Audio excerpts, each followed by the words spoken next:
Hello, everybody. It is your professor, Rocco, your boy, coming at you once again with another Age of Sigmar video. In this AoS general class, well, the Nighthaunt battletome has leaked. People have had some time to digest it. We've accidentally received the whole battletome early without a man reads book breakdown.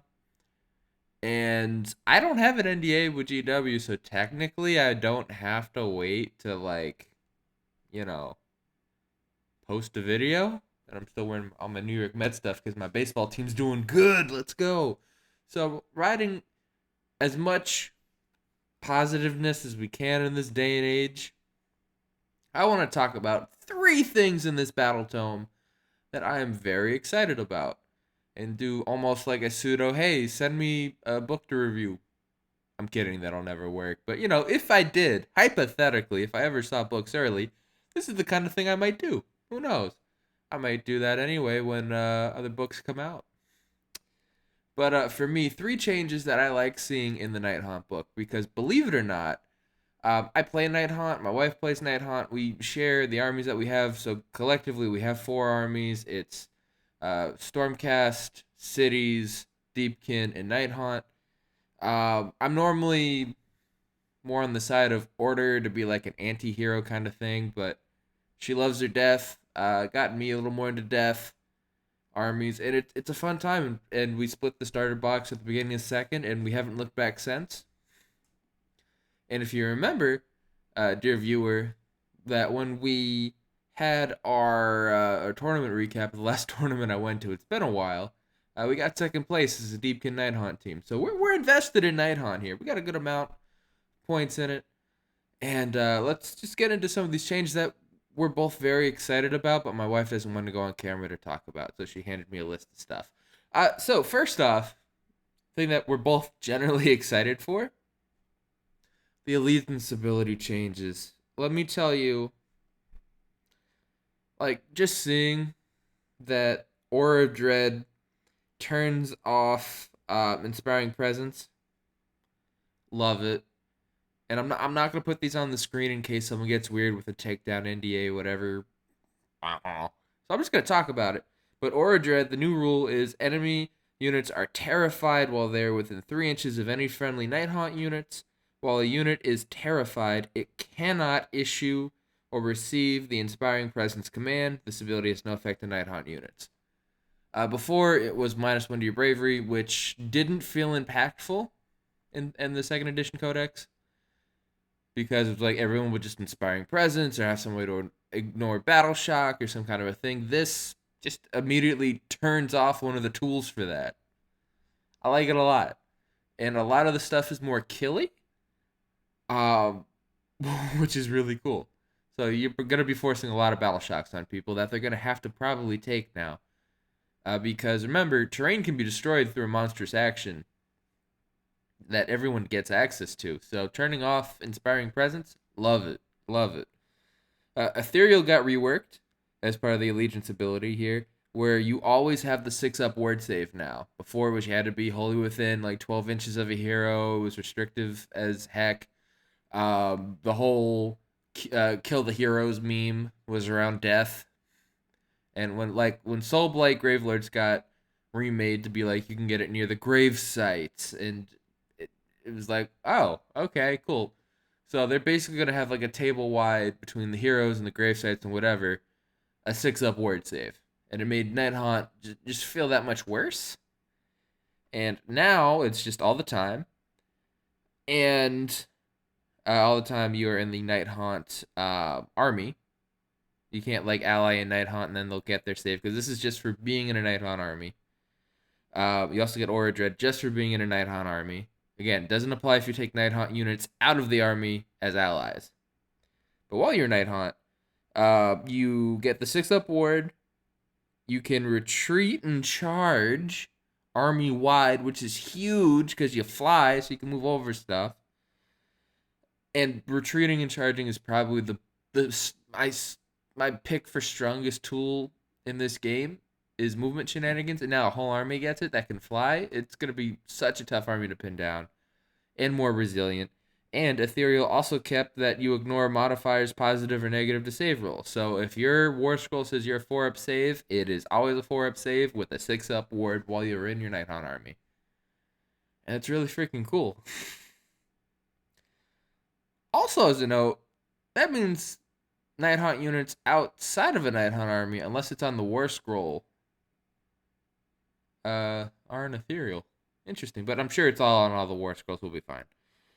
Next, we have the Discorporate rule, which is you can use this command ability when a friendly Nighthaunt unit is picked as the target of a shooting attack or combat phase. And it's +1 to your ward save, which it says specifically the unit has a ward save of a 5-up instead of a 6-up. So it actually changes the characteristic, which I like because I'm pretty sure they're like Nagash still just bumps up like ward saves through an ability. So if it's changing the characteristic, then you get +1 to it from a later thing. That could be neat. Or he does something with healing. I'm gonna double check right now and see how crazy I am. And I might have to cut this out.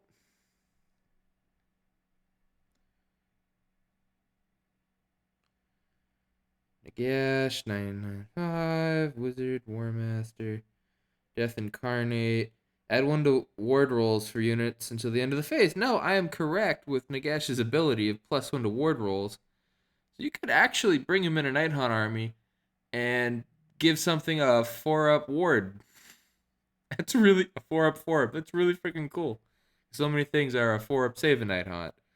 But really, it's a response to not being able to all-out defense or Mystic Shield your troops because you can't adjust an Ethereal save. Then we have Wave of Terror got reworked. Before it was the Nighthaunt charge. If you had to roll a 10 or higher and you got to fight in the charge phase before like an Unleash Hell went off. And now Wave of Terror, you get a table. It's a little more bookkeeping, but depending on what you roll, you get an ability. And you could always opt to choose the lesser ability if you rolled really hot. So like if you roll a 4 to a 7 on the charge, you get Shriek, which is that unit is -1 to be hit from attacks in the following combat phase. Great. I will be using that a lot. An 8 or a 9 on the dice gets you stun. Subtract 1 from the save rolls of attacks. Subtract 1 from save rolls for attacks that target that unit in the following combat phase. So you kind of get a rend there, which is nice. Yeah, -1 to be hit, or you functionally get -1 rend on your stuff. And that should probably be like that's just -1 to save to start with. That's really strong. And then if you get a 10 or higher, you get Petrify, where you apply the strike last effect to the unit you charged in the following combat phase. And that makes up for not fighting in the charge phase. It doesn't get around Unleash Hell anymore. And it's not like you get to fight twice with a unit.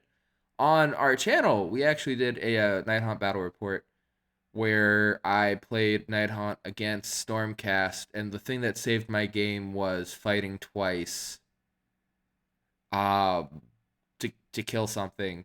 And it was just... Oh, now I don't win that game with that ability. I've got other cool stuff to do it with, which is really nice. Also, Frightful Touch, which is reworked to be an army-wide unmodified hit rolls of 6s auto wound the target. You do not need to make a wound roll. A lot of the 6s to hit immortal wounds are gone now, but it's a little more interactive because if like it's the Lumineth problem, right? And the long strike to an extent and the bow snakes. 6s to hit doing a thing that you have no recourse against in mortal wounds generally is a feels bad moment because it's a non-interactive thing. I did a bunch of stuff, you just take damage. If you have a ward save like the Nighthaunt all do now, maybe you can avoid it, but most things don't. And this at least you get to make the armor save to try to save it, and it gives people more agency in the game, which I like. I mean, also adding in a lot of stuff has rend. That's okay. Um, so some of it might still feel like they're just gonna automatically go through anyway, and then it doesn't fully hurt the Nighthaunt player. But again, you're looking for sixes to hit the auto wound. It's a very nice change. And finally, we get Vanishing Phantasms. Phantoms. Yeah, Phantasms. No, I was right. I was right. I'm keeping that in, too. At the end of the deployment, before determining control of objectives. So, uh, when you deploy in Age of Sigmar 3rd Edition, like before the game starts, like if you deploy on an objective, there's a check before the game starts to be like in the first battle round. If you're already on an objective, you capture it. So um it's a thing saying that like after you deployed your army, right? Before you could say, hey, I claimed this objective, you can remove up to 3 friendly Nighthaunt units from the battlefield and place them to one side and ambush as reserve troops. At the end of your movement phase, you can set up 1 or more reserve units in ambush on the battlefield more than 9 from enemy units. The short version is that qualifier is there, so it's not like you set up everything. You set up on the objectives with 3 different units on 3 different objectives, and then you take them off. You're like, yeah, I still control that. You don't. You don't still control them. You got to be on there to the start of the game, which I like. And again, at the end of your movement phase, you can set 1 or more from reserve and ambush more than 9 inches away from enemy units. It's the standard deep striking. I do not see anything here about the the battle round thing, but that's probably just gonna get errated in. So don't be a jerk and abuse that. Um, and considering we went from kind of lackluster allegiance abilities, now everything's expanded. You get a lot of stuff for being a Nighthaunt. Where like before, one of the things that broke the old Legion and the Gash army was bringing in a bunch of Grimghast Reapers and a bunch of other units, and it just felt like Nighthaunt would get punished as all of its stuff did good in other armies instead of it being in itself. And now that just feels so much more rewarding to play Nighthaunt army as Nighthaunt with all the cool rules of everything. I'm looking right now, Chilling Horde. I'm gonna double check the that ethereal is not a keyword on like the keyword section. Nope. Nope. Nope. So yeah, Nighthaunt aren't gonna be ethereal outside of a Nighthaunt army. They're really emphasizing you to stay in Nighthaunt and not repeat the sins of the past. And my call is that's honestly good. Now Nighthaunt is the strong book. It doesn't need to go anywhere, and you can bring in pieces that you want, and life is okay. All right, now my second thing here, my second change is the change to Lady Olander. She is now going to be north of 300 points. She's 7 wounds still, an 8 up move, 10 bravery, 4 up save. She'll have the ethereal. That's great. She's a 2-cast wizard still. She's retained the War Master ability, which is if this unit is included in a Nighthaunt army, it's treated as the general, even if it's not picked to be the general for a command trait. Which makes sense. She's the Mortarch. She's the leader of all the Nighthaunt. The thing with her is, you remember she used to have the Gravesand time piece. It was like a little like the sand would come down through it, and she threw it at the Celestant Prime as a grenade once in a story and blew him up and almost killed him. And it could either do D6 mortal wounds or heal her D6 wounds. Now the rule for the Gravesands of Time, it's an hourglass, by the way, is the unit Lady Olander has a 4 ward save. So she would retain her ward save if she left this army as an ally. Um, she's got no rest for the wicked, which is once per battle at the start of your hero phase. If this unit is on the battlefield, you can return up to D6 slain models to each friendly Nighthaunt summonable unit. Roll separately for each unit, which is great. More Tark of Grief. Roll dice each time an enemy unit issues a command within 12 inches of this unit. On a 5-up, that command is not received, but it still counts as having been used, and the command point was spent. So, like, let's say I wanted to unleash hell. All right? Olander rolls a 5-up. My unit doesn't get to unleash hell.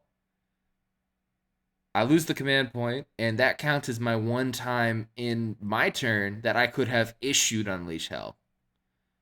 On a 5-up, it's not going to happen every time, but when it does, it's going to be really freaking impactful when she starts messing with people's abilities. I love it. Absolutely love it. Her semi-shooting attack, which is always an ability, the Lifting the Veil. At the start of your shooting phase, you can pick one enemy unit within 12 inches of this hero and roll a dice. On a 2-up, that unit suffers however many mortal wounds you rolled. So, like, if I rolled a 6, that'd be 6 mortal wounds. If I rolled a 3, that'd be 3 mortal wounds. Add 1 to the number of mortal wounds the target suffers if it is terrified. So, if I have Nighthaunt units within 3 of them, I get to add 1 to the mortal wounds. If any enemy models are slain by this ability, you can heal up to D3 wounds allocated to Lady Olander for each enemy model that was slain. So we're a 4-up save with a 4-up ward. We are a baby phoenix. And we're unrendable at a 4-up. So her 7 wounds are going to feel more like 14, maybe 16, depending on how your dice spike or let you down. And we have a really nice healing mechanic. If hordes come back in vogue and we just pop off 3 goblins with mortal wounds, that's 3d3 healing. We're up to full. That's going to seem like overkill. She stares down a hero on their last wound because you popped off 6 mortal wounds on them. You're going to heal D3 and feel good about yourself. It's a great mechanic. I love it. The melee profile is still good. The Staff of Midnight is a 2-inch reach, 4 attacks, 3s to hit, 3s to wound, -2 rend, 2 damage. Again, if we roll 4 6s, that is going to be 4 auto wounds at -2 rend, 2 damage. And then the Banshee ladies that normally, basically they were like spirit hosts that followed her around on her base. They have Spectral Claws. The profile used to be like 5s to hit and 6s did a mortal wound. That got changed to be 4s to hit, 4s to wound, -1 rend, 1 damage, which is nice. And it's, again, volume of attack still, which is good. And finally, the spell Lady Olander comes with is Grief Stricken, where it goes off on a 7, range of 18 inches. If successfully cast, pick 1 enemy unit within range, invisible to the caster. Subtract 1 from hit rolls for attacks made by that unit, and add 1 to hit rolls for attacks made by melee weapons from friendly Nighthaunt units that target that unit. It's a really good spell. It's got a high spell cast. She has no pluses to help her. But, you're going to do this and, like, maybe a Shade Mist where it's still -1 to be wounded anyway. I like it. Or an Arcane Bolt. You've got options. A lot of the -1 to hit spells have been changed to, like, a 6 or a 7. Like, I know my Deepkin, the War Scroll spell for the Tidecaster is a 7 that does -1 to hit and D3 mortal wounds. I like this because if hordes come back, which to beat Nighthaunt you need volume of attacks, not elite armies with high rend and high damage. When you're fighting the big horde of goblins and you hit them with this, then they're -1 to hit you and you're +1 to hit them, and it cancels out like their netters. You love this spell. Is it going to be useful for everything? Yeah, a free +1 to hit, it's going to be great. And then you just do an all-out attack on a unit, and then all of a sudden it's like, yeah, cool. Cancel out your -1 to hit Miura on the Achillean King with the mount trait. Yeah, dude, good job, you did it. Again, it's a great spell. She did go up in points, but finally, Lady Olander feels durable. I wish she had 10 wounds. I really do wish she had 10 wounds. But even at 7, she has all the healing you'd want on a 2 up. Again, you just pick your targets. It's an ability, not a shooting attack, so you could run her. Um, Heck, you could retreat her to do the retreat and charge thing that all the Nighthaunt get. You could retreat her, pop off a model or two with that, heal 2d6 back to full, and then charge back into combat and mess somebody up. And yeah, we like Lady Olander. I get why she's so expensive points wise now. Because you're gonna hear online there's sticker shock for that, but it's actually really worth it in my opinion. And finally, my third love of this book is the new sub factions. Nighthaunt finally have sub factions. They finally have more than 2 sub factions. They finally have more than 2 sub factions that only worked if you took a specific character. Nighthaunt have 4. They're calling them processions, and they're neat. The first one is the Grieving Legion, which I won't read the flavor text, but getting down to brass tacks here because the video is getting a little long. Enemy units cannot retreat while they are within 3 inches of any friendly Grieving Legion unit with 10 or more models. If you want to go hordes, or really just units with 20 models, because you don't want to take this with a bunch of 10s, because the moment a model dies, you lose your ability. But, you like bringing 20 or 30 Grimghast Reapers, or a bunch of Chain Rasps, or a bunch of 15 Blade Geists, or 20 Harridans. This is doable. This is it. This is the great build. Kurdos is actually listed as a Grieving Legion hero, so he wouldn't benefit from the other stuff. Not that it would really matter, but I think it's funny because his whole joke is that he always has to be second place and kind of useless to Olander because he's the Craven King, and he doesn't even get to benefit from his subfaction ability because he's not a unit of 10 or more models. I thought that was funny. The Emerald Host, Lady Olander's thing from before. So they kept the name the Emerald Curse. The new rule is after armies have been set up, but before the first battle round begins. So this is you could deep strike your dudes and do this rule. You can pick up to D3+1 different enemy units on the battlefield. At the end of each battle round, roll the dice for each unit you picked that is on the battlefield. On a 2-up, that unit suffers D3 mortal wounds. If that unit is a monster, it suffers D3+1 mortal wounds instead of D3. So you have to target stuff that's starting on the table. So if they have Deep Strike, they can hide their stuff. When the Deepkin book dropped, there was a sub-faction that lets you Deep Strike extra units, as long as you have the right hero to do it.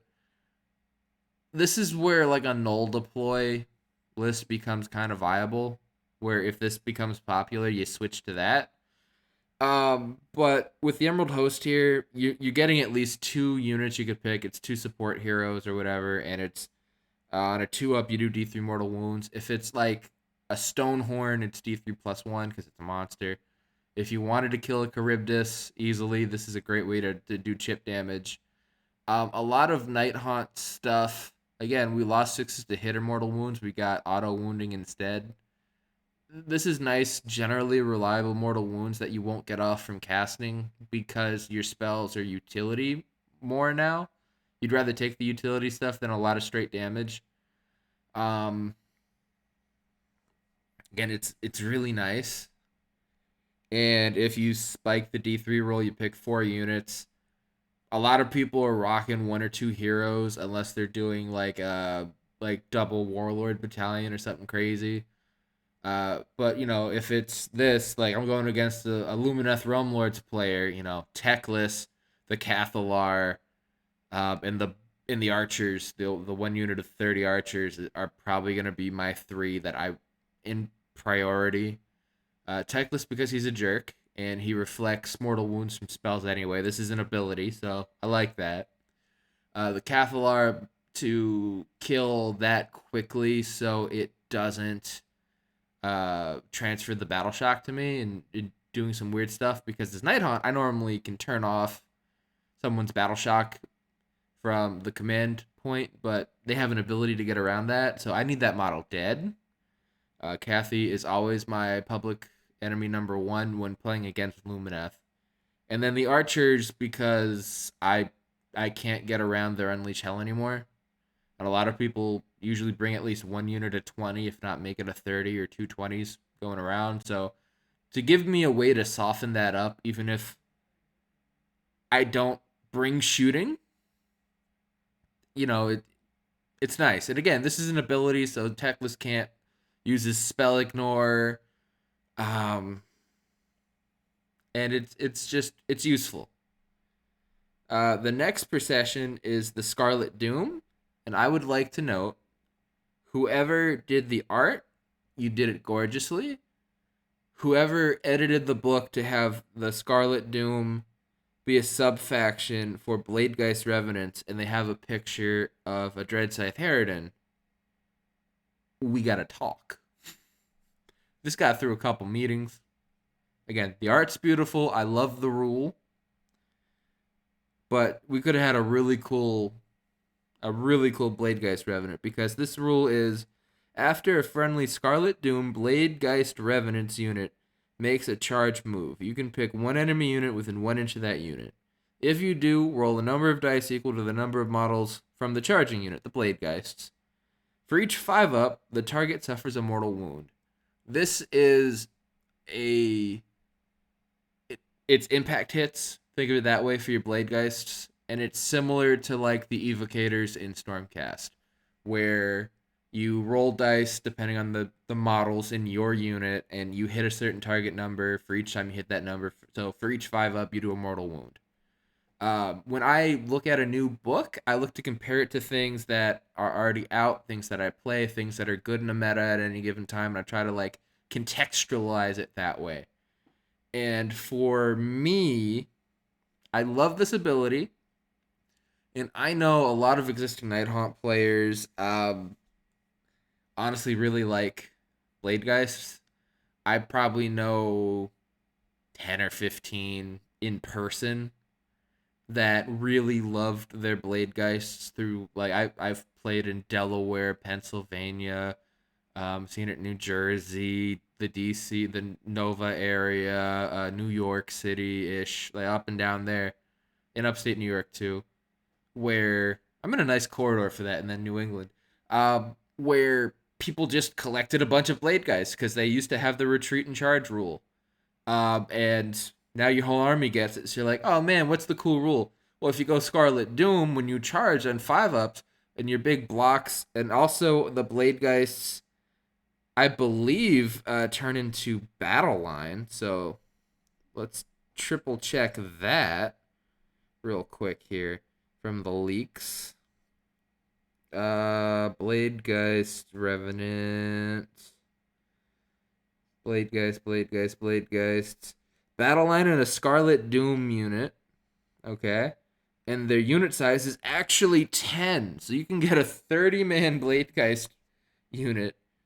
So you roll 30 dice. When they charge, pick one enemy unit within 1 inch of that unit. It's not a model by model. It's you charged in a unit of 30 Bladegeist Revenants because they're battle line now. They're double reinforced. You pick one enemy unit nearby. All right, cool. You picked Kragnos, right? And you're like, all right, cool. I've got 30 dice, and you roll to see how many 5-ups you get. And he's got a ward save now of a 6-up, but it gets through that 2-up armor save real quick when you get a 30-year dice there. So 10 mortal wounds on average, because 30, a third of that. A little higher, a little lower, depending on how you dice roll. That's realistic. That's awesome damage. And then you get all the attacks that come with that afterwards when you pick them. Scarlet Doom, great subfaction if you love the sword boys, the sword ghosties. And now, for the ghost gals, the Quicksilver Dead, uh, which is ward rolls cannot be made for wounds caused by attacks made with melee weapons by friendly Quicksilver Dread Scythe Harridan units. Gotrek just took a dump in his brown. He said, "Hey, totally not Felix. Bring me my brown pants for the battle. We're gonna go fight the Nighthaunt. I don't want anyone to see me shit myself scared because oh my god, this is amazing. My Phoenix Guard weep right now hearing about this. Uh, and also Dread Scythe Harridans in this subfaction are battle line, so you can get a bunch of them. The War Scroll changed a little bit, but honestly is kind of a side grade situation. Um, a lot of good came on there that's not necessarily evident. They kind of remind, like a unit of 10 of them reminds me of like a Shark, an Alapex, and Deepkin if the unit that they're fighting is already hurt. They get a bunch of bonuses to their stuff, which is awesome. Um, and then you add this in, and it's like there's a bucket of attacks. They have no ward save. Hopefully, they had good armor. And it affects um enemies. So it's not like this is like, oh, it doesn't affect night. Like if you run into a Lady Olander, you charge her with your Dread Scythe Harridans if you're in Quicksilver Dead, and she'll be dead. She only got 7 wounds, and all those cool abilities that I said before won't matter with Quicksilver Dead. And again, editor of this book, whoever put in the request, there is a gorgeous Quicksilver metal Mirmorn Banshee picture that is not a Dread Scythe Harridan. My wife's paint scheme for the Nighthaunt is Shaman, metal, for the realm of metal. And like I saw this, I'm like, oh my god, she loves the Harridans. I'm like, oh, Banshees too. Now, if this gets changed to be Mirmorn Banshees as well, and this picture makes a lot more sense, I'm in. We're in with Dread Scythe Harridans actually, but we have 4 extremely good options. Where before it was we didn't have a Reignor the Grimhailer for his special thing, and we didn't own the Hexraves at the time for the old sub factions. So it was like, oh, cool. All the stuff that we'd want, we don't have. So let's just go Ruler of the Spirit Host and bring stuff back, which also got changed. That got changed now to like a once per game. Try to bring a unit back on a 4-up, and you get half the models. I'm not a fan of that. That's for casual play now for us. So I was told. Um, but now we have 4 sub factions that matter, and the combos change. This household is probably gonna be the Emerald Host. We're repping them. Maybe the Grieving Legion, but like for our own personal collection, we have a bunch of Chain Rasps, which are great, but we don't use them in hordes. Or use them as cheap little screens. Scarlet Doom, if you have Blade Geists, that's awesome. If you have like a bunch of Grimghast Reapers, go Grieving Legion. If you actually collected a bunch of Dread Scythe Harridans, because those models are really freaking cool. Quicksilver Dead, easy. One less thing to think about. Cool. They make my Harridan's battle line. We're good. And if you don't know what you want to do, go Emerald Host because it's still good. Like, Mortal Wounds on the charge and Scarlet Doom is awesome if that's your collection. But Emerald Host just on a 2-up, do D3 Mortal Wounds to these support heroes. It's just consistent damage. It's chip damage where you need it. And Scarlet Doom, if you like rolling a bunch of dice and seeing what happens, go for it. And I fully endorse a double reinforced Bladegeist Revenant unit, just tearing people up with that rule. And then like you have an Olander, like, oh, he took some damage. Olander, oh cool, D6 models come back. Sure. You got spirit hosts that are now all right. Bonus round. The spirit hosts now got a change where they have the bodyguard rule for taking wounds for heroes. They lost their sixes to hit, do mortal wounds, but the profile stated 3 wounds each model, 4 up save. It's 8-inch move, which is nice. Spectral claws and daggers are 6 attacks still, 4 to hit, 4 to wound, no rend, 1 damage. Again, 6s to hit, auto wound throughout the army. But what's cool with this is they're elite, so they don't need a unit champion to issue them commands, like the command of, +1 to my ward save. And they got the ability Drawn to War. Before you allocate a wound or mortal wound from a friendly Nighthaunt or to a friendly Nighthaunt hero, I'll restart because I know this is. Before you allocate, I'm getting close to the mic too. Hey, you doing? Before you allocate a wound or mortal wound to a friendly Nighthaunt hero, or instead of making a ward roll for a wound or mortal wound that would be allocated to that hero, if any friendly units with this ability are within 3 inches of that hero, you can roll the dice. On a 3-up, that wound or mortal wound is allocated to a friendly unit with this ability instead of that hero and cannot be negated. So clear language there. If the wound gets bumped to the spirit host, it can't make a ward save to try to save itself. But if you've got like a unit of 6 of these jerks, right, and then you use Olanders once per game, bring back D6 of these jerks because it's models, not D6 wounds. You got a couple of these because it's units on the table. All of a sudden, you're kind of emphasized for a little hero hammer. You get like a block of 3 or 6 spirit hosts following around Kurdos, who has an amazing combat profile, or all those support heroes before that you were bemoaning about how easily they died.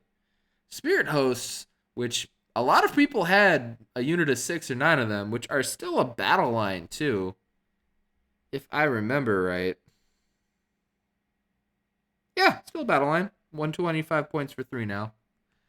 You have them around. They're cheap to buy too. Because they come in 3, so their price is a little bit more reasonable. Check your outrage now. Rocco said prices on Warhammer were reasonable. What's up? And they're gonna put in work for you, just by keeping your heroes alive to do all their buffs and debuffs and healing back. And I really like this book. I said it. I don't think anyone's saying a bad thing about this book either. Every book we've gotten since the beginning of 3rd has been really good. Sometimes there's a couple problem units here or there. Sometimes a sub-faction like Bone Splitters gets a little bit forgotten. But overall, Nighthaunt got a book that they deserve. And it's going to be really good, and they're going to shake up the meta of all these elite armies. Because what beats an elite army is volume of attacks or mortal wounds. And here we've got a mix of mortal wounds from different sources that are abilities, some spells, and then just volume of attacks with all the hordes that we're bringing. Great, your Annihilators are on a 2-up save because you brought the shield ones. Sure, I charged you with my 30 block of Grimghast, Dread... Sword Dudes. Bladegeist Revenants, there we go.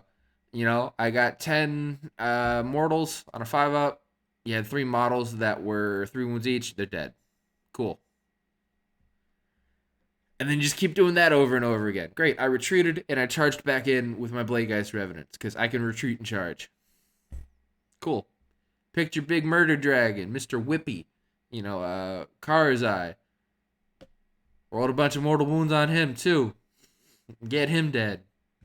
Cool. It's an ability. No spell ignores here. Bring it. Nighthaunt are going to see a lot of play. I really do love this new battletome. It sucks it got leaked early. Hopefully we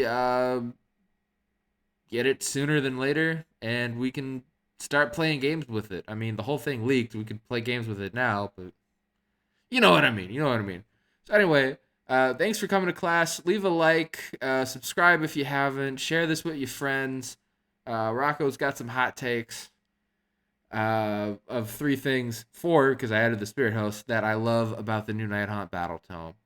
And as I like to say at the end of all of our videos, class dismissed. Bye.